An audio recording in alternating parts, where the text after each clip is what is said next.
ખરેખર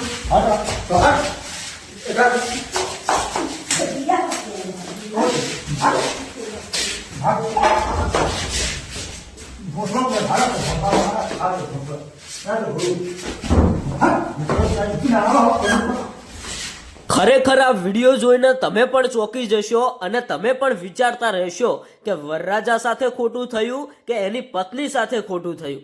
ખરેખર મિત્રો અત્યારે હાલ જે માહિતી મળી રહી છે, જે સમાચાર મળ્યા કે ભાઈ વરરાજાના કટકે કટકા થઈ ગયા. હા મિત્રો, આ વિડીયો ધ્યાનથી સાંભળતા જજો. અત્યારે હાલ જે સોશિયલ મીડિયામાં વિડીયો વાયરલ થઈ રહ્યો છે કે વરરાજા બનવું બહુ ભારે પડી ગયું.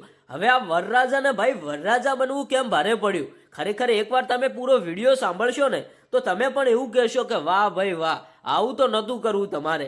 હવે ભાઈ ઘટના શું બની? આ ભાઈ જે વરરાજા બન્યા છે એમના ભાઈ પહેલેથી જ લગ્ન થયેલા હતા અને એમને ફરી એકવાર કોઈ બીજી છોકરી સાથે લગ્ન કરી લીધા. પછી ભાઈ લગ્ન કરીને પોતાના ઘરે ગયા ત્યારે એમની જે જૂની પત્ની હતી એ ભાઈ ગુસ્સે થઈ, કારણ કે ભાઈ એમને સારો પરિવાર હતો, છોકરા હતા, તો બીજા લગ્ન કરવાની ક્યાં જરૂર હતી? તો ભાઈ આ વરરાજા બનવું બહુ ભારે પડ્યું. એ માટે જ કહું છું કે આ ભાઈના લગ્ન થયેલા હતા અને બીજી વાર લગ્ન કર્યા પછી ભાઈ જે જૂની પત્ની હતી એ ખૂબ જ ગુસ્સે થઈ.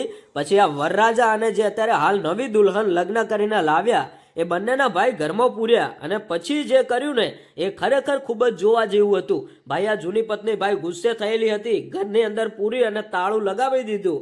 પછી ભાઈ લાકડી લીધી અને બરોબરની સર્વિસ કરી નાખી. આ વરરાજા હાથ જોડતા રહી ગયા કે હવે આવું કોઈ દિવસ નહીં કરું. શું ખરેખર મિત્રો આવું કામ કરવું જોઈએ કે નહીં? અત્યારે હાલ ઘણા બધા લોકો આવું કરીને પોતાનો પરિવાર વિખેરી નાખતા હોય છે. તમે શું કહેશો? કોમેન્ટ કરીને જણાવતા જજો. આ વિડીયોને વધારે લોકો સુધી શેર કરજો. કોઈ આવું કામ ન કરે. આવી ઘટનાઓ મિત્રો બનતી હોય છે.